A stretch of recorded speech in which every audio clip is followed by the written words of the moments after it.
오늘 본문은 엠마오로 가는 제자들과 예수님의 만남에 대한 말씀입니다.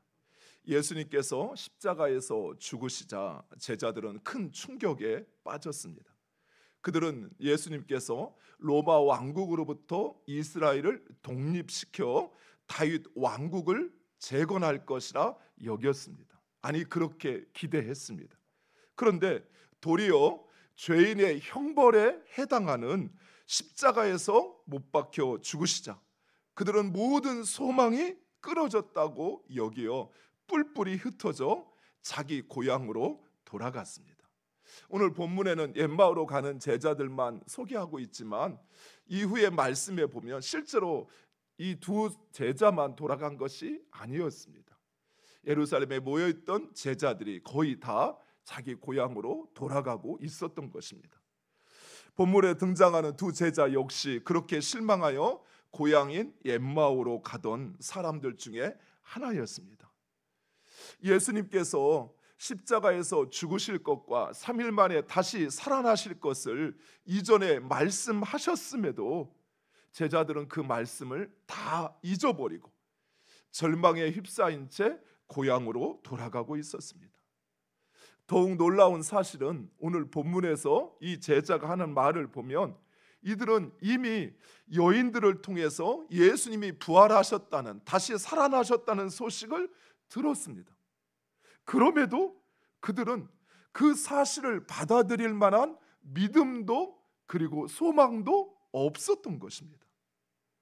왜 제자들은 예수님의 말씀, 그토록 반복해서 말씀하신 예수님의 죽음과 부활에 대한 말씀을 잊어버리고 예수님의 부활을 확신하지 못하였을까요? 먼저 제자들은 예수님에 대한 잘못된 소망에 사로잡혀 있었습니다. 제자들은 예수님을 단순히 정치적인 권력자나 왕으로 기대했습니다.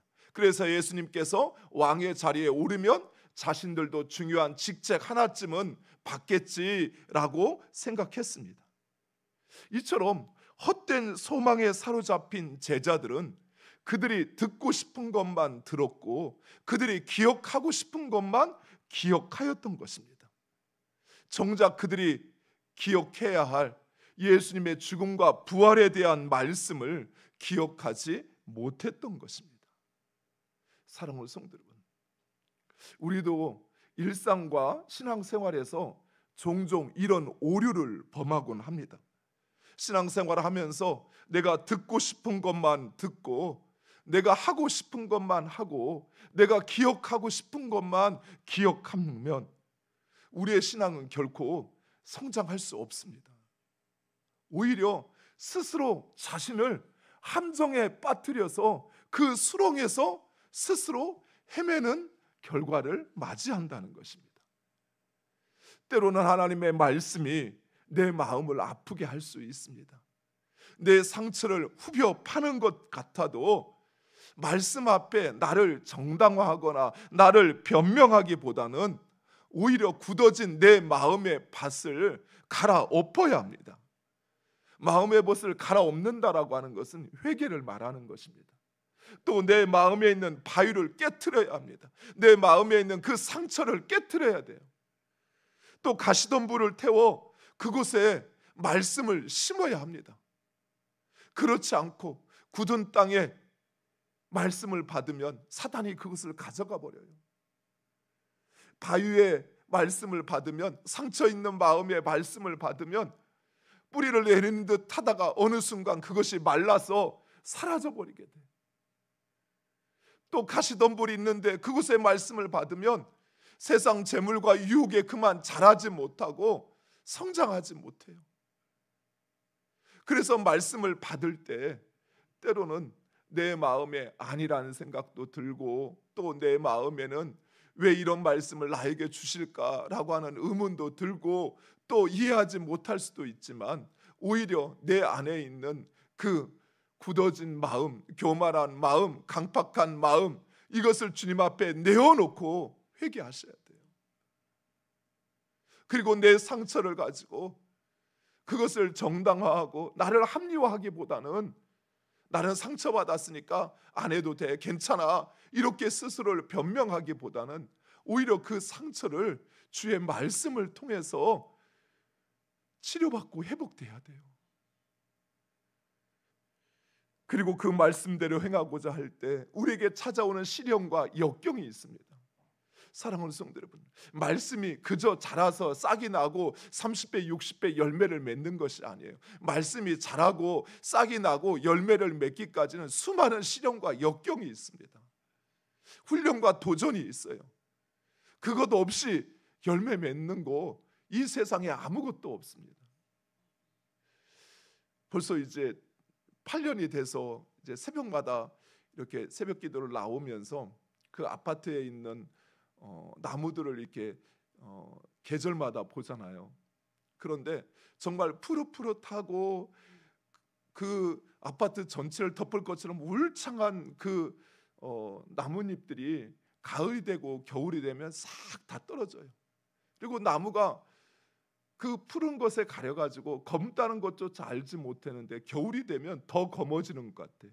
나무 가지가 줄기가 완전히 검어졌다가 그랬다가 다시 봄이 되면 그것이 이제 조금씩 새싹이 나기 시작해요. 이제 새싹이 나네 하고 어느새 보면 벌써 이미 크게 돼가지고 그 가지와 줄기를 싹 덮어가요. 사랑하는 성도 여러분, 나무도 이처럼 때로는 겨울을 지나야 봄이 오는 것처럼 우리의 신앙도 마찬가지예요.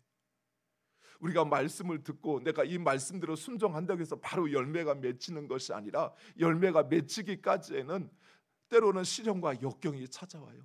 하지만 그때 인내하셔야 돼요. 인내하지 않고 결코 열매는 맺혀질 수 없습니다.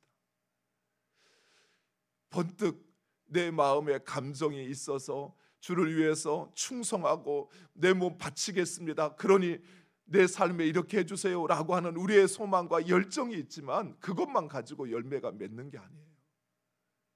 인내하셔야 돼요. 근데 세상 일이 모두 다 그렇더라고요. 어떤 일을 내가 어떤 자리에서 어떤 분야에서 정말 열매를 맺는 삶을 살려면 끝까지 충성하셔야 돼요. 성실하게 어떤 시련이 오고 어려움이 오더라도 그것을 견디고 이겨내야 돼요. 인내하셔야 돼요. 해보니까 안 되네, 나하고는 맞지 않는 것 같아, 이거 나는 못할 것 같아 하고 포기해버리면 그러면 결코 열매가 맺히지 않아요. 때로는 내가 지금 뭐하고 있지? 이런 혼란이 찾아올 때가 있어요. 이렇게 하는 게 맞나? 염려와 두려움이 찾아올 때도 있어요. 그러나 하나님께서 나에게 주신 말씀이고 그리고 내가 그 말씀에 순종하고 있다면 여러분 끝까지 참고 인내하시기 바랍니다. 그럼 반드시 열매가 맺힙니다. 부활하신 예수님은 소망을 잃어버리고 엠마오로 돌아가는 두 제자를 찾아오셔서 그들에게 모든 성경에 기록된 예수님에 대한 말씀을 가르쳐 주십니다. 그런데 이 두 제자는 예수님을 알아보지 못했다고 합니다. 엠마오는 예루살렘에서 오늘 본문에 보니까 25리 정도, 어떤 학자들은 30리 정도 떨어졌다고 합니다. 25리면 한 10km, 30리는 한 12km 정도 되죠. 12km를 걸어서 가려면 한 2시간, 2시간 반 이 정도 걸릴 것입니다. 물론 잘 닦여진 도로가 아니라면 한 3시간 정도 걸리겠죠. 그러면 3시간 동안 예수님은 지금 제자들에게 모든 성경에 기록된 예수님에 대한 말씀을 가르쳐 설명해 주었습니다. 그런데도 예수님을 알아보지 못했습니다. 왜 그랬을까요? 16절 말씀에 그 해답이 있는데 그들의 눈이 가리워서 그인 줄 알아보지 못했다라고 합니다. 그렇습니다. 영적인 눈과 귀가 가리워져서 예수님이 함께 하심에도 보지 못하고 그리고 예수님의 말씀을 알아듣지 못했던 것입니다. 사랑하는 성도 여러분, 이처럼 하나님은 우리의 삶과 우리의 인생에 언제나 함께 하십니다. 지금도 함께하고 계십니다. 문제는 우리의 영적인 눈과 귀가 어두워서 가리워서 보지 못하고 주의 음성을 듣지 못하는 것입니다.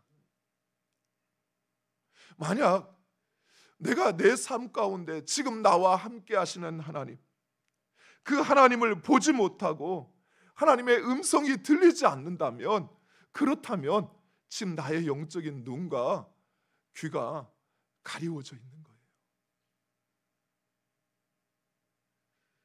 예수님 분명히 우리에게 약속했습니다. 볼지어다 세상 끝날까지 내가 너와 항상 함께 하겠다고. 그런데 나와 지금 함께 하시어서 나에게 말씀하시고 나에게 가르쳐 주시는 그 주님을 보지 못하고 그 주님의 음성을 듣지 못한다면 주님의 문제일까요? 주님이 내가 알아볼 수 있는 그런 예수님의 모습으로 나타나지 않아서, 그래서 내가 예수님을 못 알아보고, 그리고 주님이 그 산상에서 설교하셨던 그 모습으로 말씀하지 않아서, 그래서 내가 예수님의 말씀을 듣지 못하는 것일까요? 아니요. 내가 계속 보고 싶은 것만 보려고 하는 거예요. 예수님이 때로는 어린아이의 모습으로 나에게 찾아오셔서 나에게 말씀하시고, 예수님이 때로는 내 옆에 있는 남편과 아내의 모습으로 나에게 찾아오시어 말씀하시는데 내 영적인 눈이 가리워져 있는 거예요. 지나 잘하지 왜 나한테 저래? 예수님의 음성으로 듣지 않고 그저 문제투성이인 사람, 별 볼 일 없는 사람의 것으로 보고 들으니 깨닫지 못하는 것이죠. 사랑하는 성도 여러분, 이런 영적인 맹인의 상태에서 벗어나기 위해서는 먼저 겸손히 나의 영적인 무능과 무지를 인정해야 합니다. 교만한 사람은 결코 하나님이 그 앞에서 어떤 역사를 행하셔도 그것을 인정하지 않아요. 왜요? 자기가 중심이 돼 있으니까 그래요. 자기가 보고 싶은 것만 보려고 하니까 그래요. 자기가 보는 것이 전부라고 생각하니까 그래요. 그래서 우리는 겸손히 나의 영적인 무지와 무능을 인정해야 돼요. 그리고 하나님의 긍휼과 하나님의 은혜만을 간구해야 합니다. 나의 눈을 열어 보게 해달라고, 나의 귀를 열어 지금 주님 말씀하시는 것을 들을 수 있게 해달라고. 그제서야 우리와 함께 하시는 주님을 보게 되며 그리고 생명과 진리의 길로 행하게 된다는 사실입니다.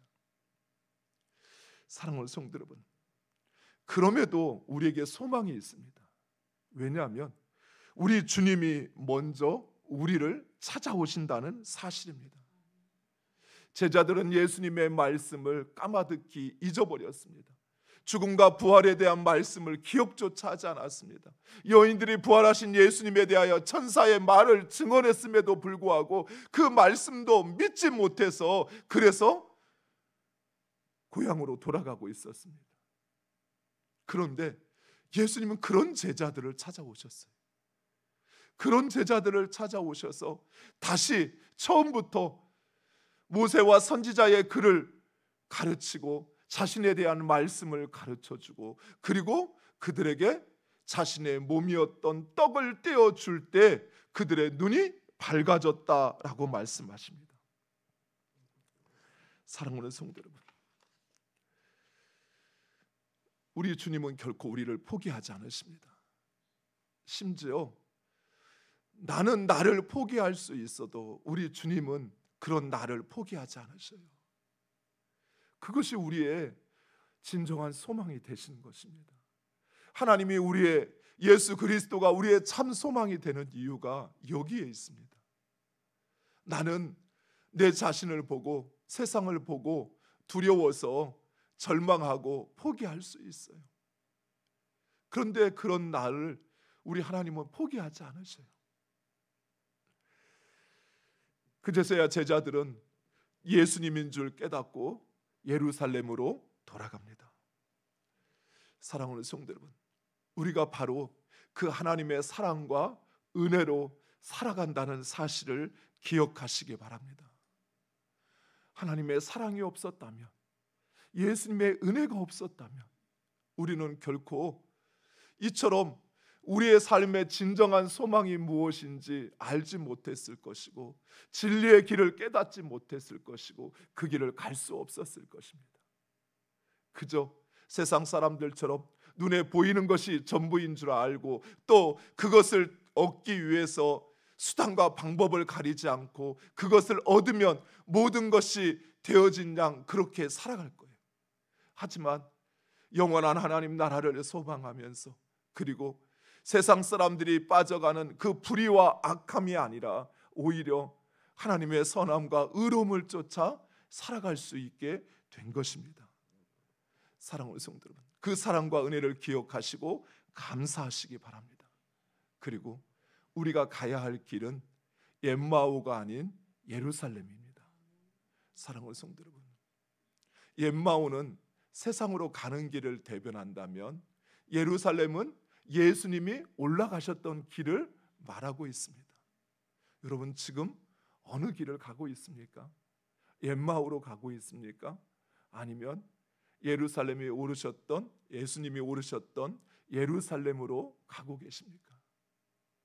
우리가 가야 할 길, 그것은 예루살렘입니다. 그 길을 가는 여러분 되시기를 축원드립니다. 기도하겠습니다.